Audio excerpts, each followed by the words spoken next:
Hello अस्सलाम वालेकुम दोस्तों, वेलकम टू कुछ नया जानो। दोस्तों, हर मुल्क के अपने कुछ अजीबोगरीब रस्म व रिवाज होते हैं।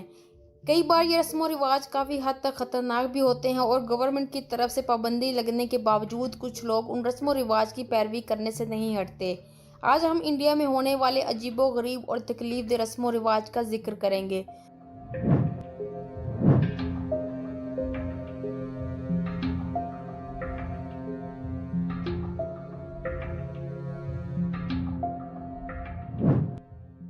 सबसे पहले बात करते हैं फायर वॉकिंग। ये रस्म साउथ इंडिया में थिम्पी फेस्टिवल में की जाती आ रही है, जहां बहुत सारी आग जलाई जाती है या जलते हुए अंगारों पर नंगे पांव चलना होता है। ये रस्म हिंदू अपनी गॉडेस द्रौपदी अम्मा के ऑनर में करते हैं और ये रस्म आग पे तेज़ी से भागने से नहीं बल्कि बहुत आराम से चलने से की जाती है। इस रस्म में पंडित पानी के भरे हुए मटके को उस आदमी के सर पर रखता है जो कि होली वाटर होता है। उसके बाद वो आदमी आहिस्ता आहिस्ता आग के अंगारों पर चलना शुरू करता है। ये एक बहुत तकलीफ दह रस्म होती है। इससे उस आदमी के पाँव बहुत बुरी तरीके से जल जाते हैं और कई दफ़ा तो हालत बहुत सीरियस नौबत तक पहुंच जाती है। अगली बात करते हैं विडो बर्निंग। 17वीं सदी में वसी पैमाने पर की जाने वाली ये रस्म, जिसका नाम सती है। इस रस्म में बेवा औरत को उसके मुर्दा शौहर की लाश के साथ ही बांध के जिंदा जलाया जाता था। कुछ औरतें तो अपनी मर्जी से साथ लेट जाती थी तो कुछ को ज़बरदस्ती बांध के जला दिया जाता था और जो भागने की कोशिश करती थी उनके जिस्म के अज़ा को तोड़ दिया जाता था।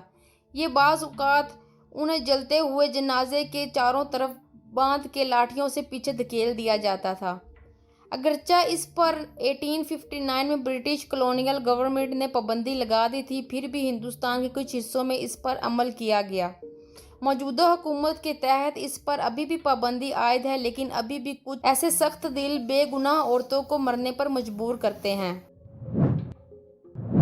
Number 3, baby tossing. हर साल दिसंबर के महीने में ये बेबी टॉसिंग की रस्म अदा की जाती है। इस रस्म में 100 से ज़ायद बच्चे हिस्सा लेते हैं, जिनको मंदिर की छत से नीचे गिराया जाता है और नीचे भी लोगों का एक गिरोह कपड़ा फैला के खड़ा होता है और उन बच्चों को पकड़ता है। उनका मानना है कि इस रस्म के बाद नई शादीशुदा जोड़ों को भगवान और बच्चे देता है, उनकी ज़िंदगी में खुशियां आती हैं। हैरत की बात यह है कि इस रस्म में बच्चे खुशी खुशी हिस्सा लेते हैं, लेकिन हुकूमत इस बेबी टॉसिंग की रस्म पे बैन लगाने के दर पे है, जो अभी भी जनूबी रियासत कर्नाटका में होती है। नंबर 4, टंग पियर्सिंग। इस रस्म में ज़ुबान को लंबी सुई के साथ छेदा जाता है। इस रस्म में लंबी और तेज़ सुइयां ज़ुबान को पंक्चर करने के लिए इस्तेमाल की जाती हैं। सुइयां आम तौर पर लकड़ी या स्टील की बनी होती हैं। ये इतनी लंबी हो सकती हैं कि ज़ुबान मुस्तकिल तौर पर मुंह से चिपक जाने के लिए मजबूर हो जाती है या पीछे हटने से कासिर हो जाती है। इस रस्म में लड़कों के साथ साथ कई नौजवान लड़कियां भी हिस्सा लेती हैं। जिस दिन ये रस्म होनी होती है उससे एक दिन पहले लड़कियां लड़के अपने गले में फूलों की माला सजाते हैं और ज़ुबान छिदवाने की रस्म के बाद खूब नाचना गाना होता है। साथ ही शादियों की रस्म भी निभाई जाती है। यह रस्म एशिया के जनूबी इलाकों में हिंदुस्तान के अलावा और भी कई मुमालिक में अदा की जाती है। और आखिर में हम बात करते हैं फीमेल इन्फेंटिसाइड की।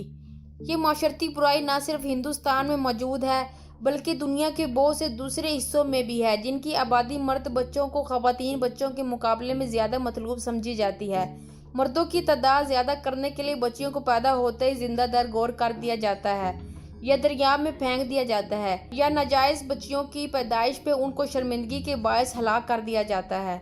19वीं सदी में चाइल्ड मर्डर पे पाबंदी लगा दी गई थी, लेकिन हिंदुस्तान में अभी भी ये काम हो रहा है। वहाँ औरत की वो इज्जत नहीं की जाती जो एक मर्द की होती है और आए दिन चाइल्ड मर्डर केस देखने सुनने को मिलते हैं। दोस्तों, मैं अपनी इस इन्फॉर्मेटिव वीडियो को यही ख़त्म करती हूँ। मज़ीद नई नई वीडियोस के लिए काइंडली चैनल को सब्सक्राइब करते हुए जाएं। मिलती हूँ अपनी अगली वीडियो के साथ, तब तक के लिए अल्लाह निगहबान।